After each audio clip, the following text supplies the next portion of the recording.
tu iras de gloire en gloire, tu vas conquérir des territoires. Tout ce que le Seigneur a prévu pour toi ne va pas rester que des mots, ne va pas rester que des slogans, mais cela deviendra une réalité au quotidien dans ta vie.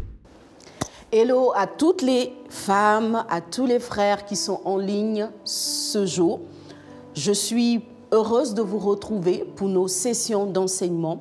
Et aujourd'hui encore, nous allons parler des filles de Séloshad. Ces filles que nous avons évoquées, que nous avons trouvées dans la parole de Dieu, dans le livre des Nombres, et pour lesquelles nous avons évoqué l'attitude et la revendication. Nous avons parlé que ces filles, par leur unité, ont réussi à faire changer quelque chose qui était établi de longue date dans la société israélienne. Elles ont eu du courage, elles sont restées unies et elles sont allées au bout de leur revendication.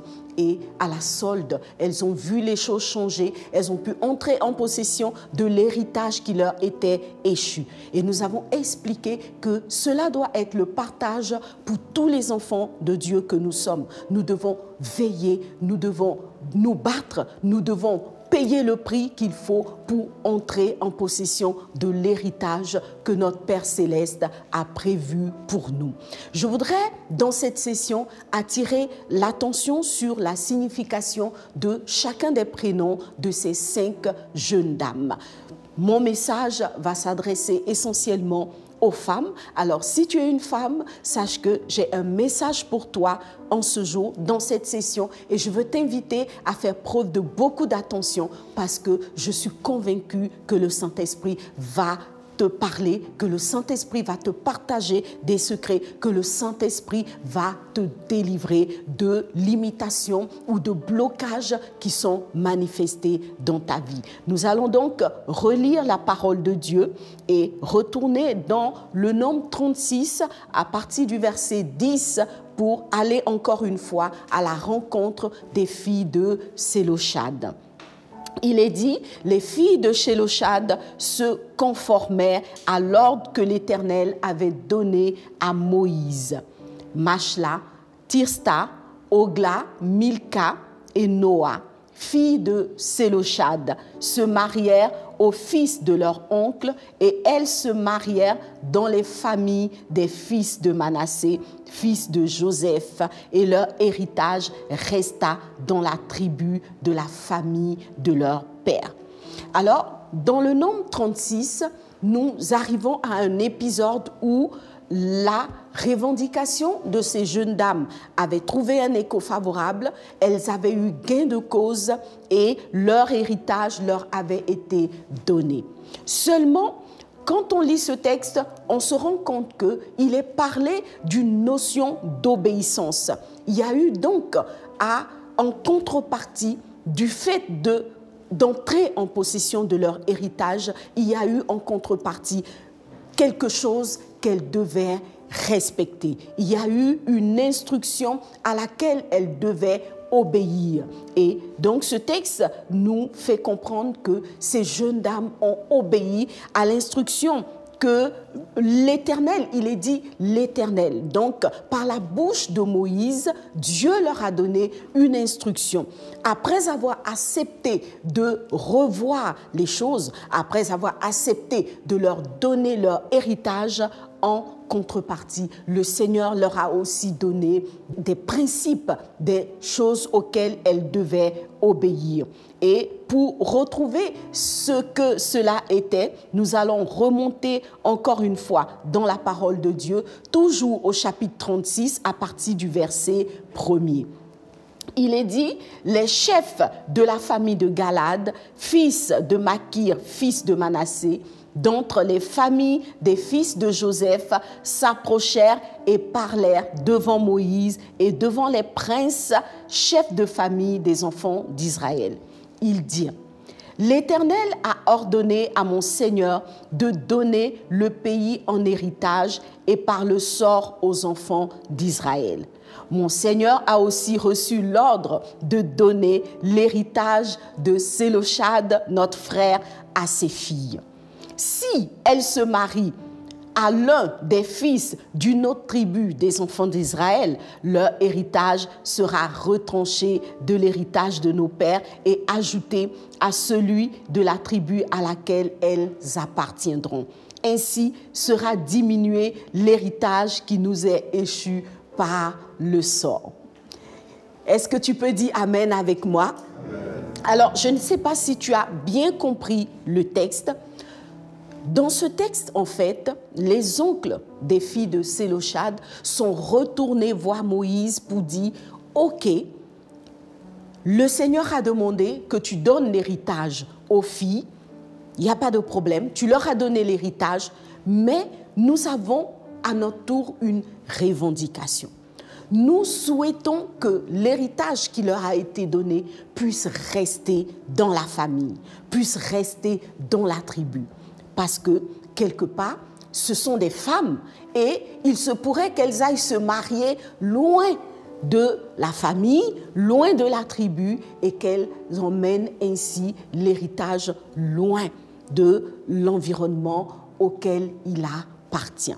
Et c'est donc cette revendication qui a été faite et qui a été portée devant Moïse par les oncles des filles de Sélochad. Et il est dit que Moïse a porté aussi cette revendication devant le Seigneur. Et c'est ce que nous avons vu à partir du verset 10. Il est dit qu'il a été ordonné aux filles de rester se marier dans la tribu afin que l'héritage reste dans la famille. Alors, ce bout d'écriture nous ramène sur la notion de mariage, cette notion si chère au cœur des femmes que nous sommes. Et il est dit que, d'une certaine façon, on a interdit à ces filles-là d'aller se marier à l'extérieur des tribus pour, en quelque sorte, brader l'héritage qu'elles avaient reçu. Ce texte m'emmène à revenir justement sur les questions de mariage en tant que fille de Dieu. C'est une question qui nous revient très souvent.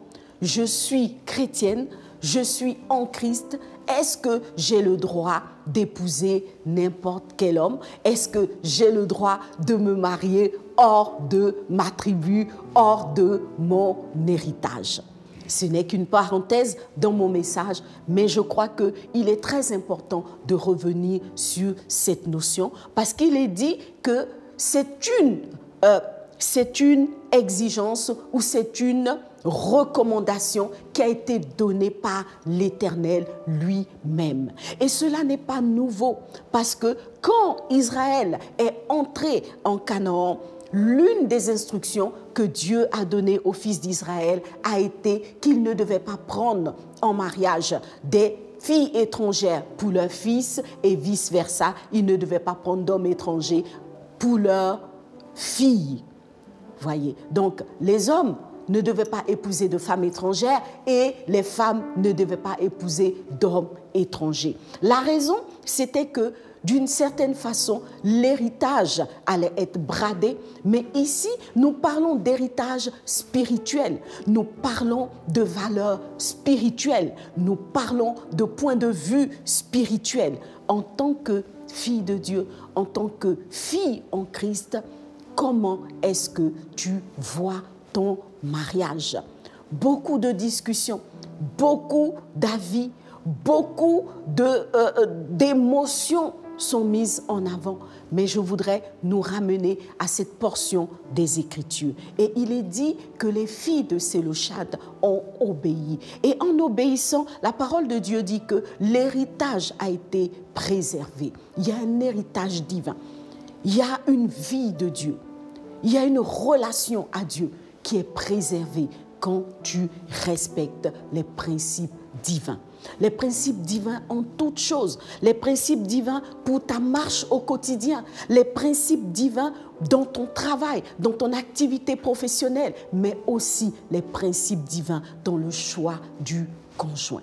Que la parole de Dieu nous emmène à nous repositionner par rapport à ce que Dieu nous recommande. Et ce que Dieu nous recommande, nous le comprenons au travers de ce texte, est d'abord pour notre propre bien. Si tu respectes les principes de Dieu, tu verras que la vie de Dieu continuera à couler en toi sans ambiguïté, sans être combattu par un héritage, un feu étranger que tu pourrais ramener, n'est-ce pas, dans ta vie, avant même de parler de ramener ce feu dans la maison de Dieu. Revenons aux fondamentaux de la parole de Dieu. C'est en obéissant, n'est-ce pas, à ce que Dieu nous dit, de bout en bout, que nous pouvons voir la gloire de Dieu être pleinement manifestée dans nos vies, que nous pouvons avoir une pleine jouissance de l'héritage que le Seigneur nous promet en Christ. Que l'obéissance donc soit ton partage, fille de Dieu, princesse du Seigneur, que l'héritage soit ton partage par la notion même de l'obéissance à la parole de Dieu. J'avais promis que nous allions parler de la signification des noms de ces jeunes dames. Alors, il est dit, parlant de Machla, que son nom signifie machine de guerre. Et paradoxalement, ce même prénom signifie aussi faiblesse.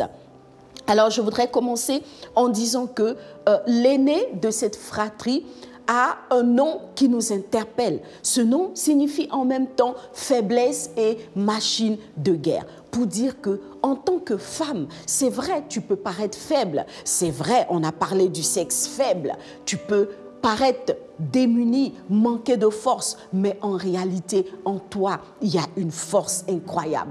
En toi, si tu réalises ton identité, si tu comprends ce que Dieu a mis en toi, tu verras qu'il y a une machine de guerre en toi. Tu es capable de renverser des forteresses. Tu es capable de piétiner tout ce que l'ennemi met devant toi comme un chat d'assaut. Si attaché au Seigneur et uni dans un esprit d'unité, tu te lèves pour, n'est-ce pas, aller à la conquête de tout ce que le Seigneur a prévu pour toi. Il y a une femme qui paraît faible, mais en vérité, c'est une machine de guerre. Si elle croit la parole de Dieu pour elle, si elle croit l'identité que Dieu lui a donnée en Christ.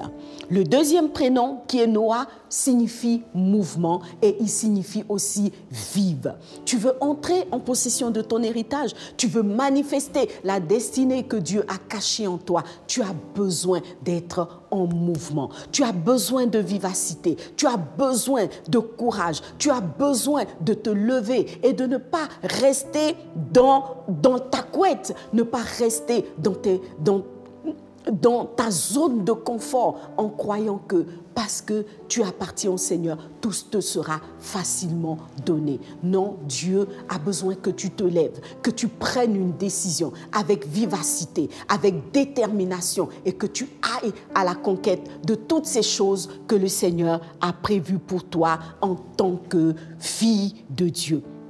Le troisième prénom, Ogla, signifie Pédri, qui prend son envol, mais il signifie aussi celle qui amasse, pour dire que avec la force que Dieu a mise en toi, avec le courage, la détermination, la vivacité et le mouvement de quelqu'un qui court vers sa destinée, tu vas amasser tous les trésors, toutes les bénédictions, tout ce que le Seigneur a écrit dans ta destinée. Tout est possible pourvu que tu te lèves et que tu cours. Alors tu amasseras. Si nous sommes obéissants, nous pourrons manger les meilleures productions du pays. Le quatrième prénom, Milka, signifie conseillère. Et il signifie aussi reine, pour dire que sur le conseil divin, si tu t'attaches au bon conseiller, au bon conseil, si tu marches selon les conseils de la parole de Dieu, assurément, certainement, tu saisiras ton héritage en Christ, qui est de faire de toi une reine. Parce que ce que Dieu veut, c'est te couronner dans tous les domaines de ta vie. C'est de t'emmener à la gloire, à la manifestation de la gloire qui est en Christ. Que cela soit ton partage à travers Milka, conseillère et aussi reine. Et le dernier prénom, qui est Tirsa, signifie joie, douceur et charme de vie. Si tu as bien compris, toutes ces sœurs forme en fait un package. Un package qui te donne d'entrer dans ton héritage. Et l'héritage de Dieu est un héritage qui a pour objectif de t'apporter la joie, de te conduire dans un environnement de paix et de douceur en Christ. Oui, ton héritage te conduira dans la paix. Il a dit, je te conduirai dans un territoire où coule le lait et le miel. Il a dit dans sa parole, ils habiteront des maisons qui n'ont pas bâti. Ils entreront en possession de plantations qui n'ont pas planté. Telle est la volonté de Dieu pour son peuple et telle est sa volonté pour toi. Tu as beaucoup de combats, tu te débats, tu te bats. Mais la vérité, c'est que ce que Dieu a en partage pour toi, c'est la paix.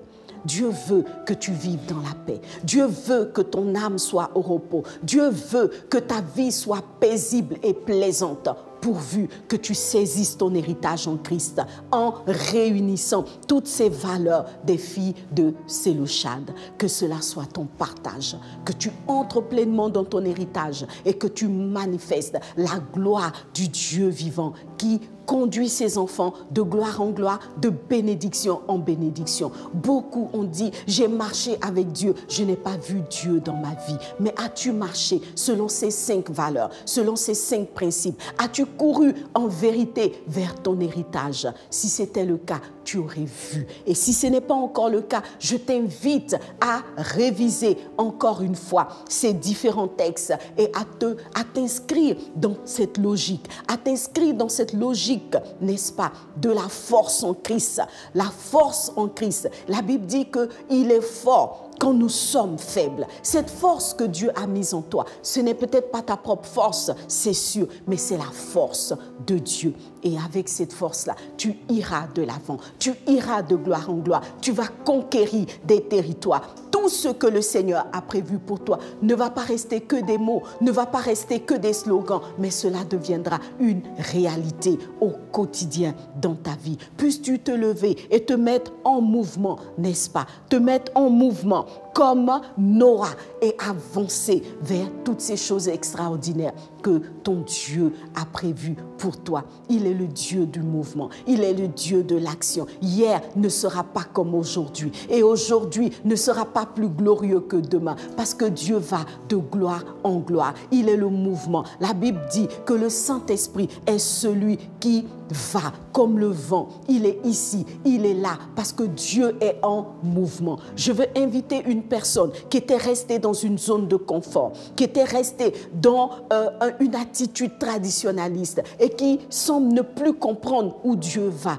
La Bible dit que le Saint-Esprit est en mouvement. Puisses-tu suivre le mouvement et quitter ta zone de confort. Continuer à avancer avec ce Dieu qui va de gloire en gloire, ce Dieu qui veut te conduire plus loin que tu ne l'as été, ce Dieu qui veut t'emmener à des sommets encore plus élevés. Puisses-tu te lever et te mettre en mouvement vers ta destinée. Et cela avec vivacité et courage.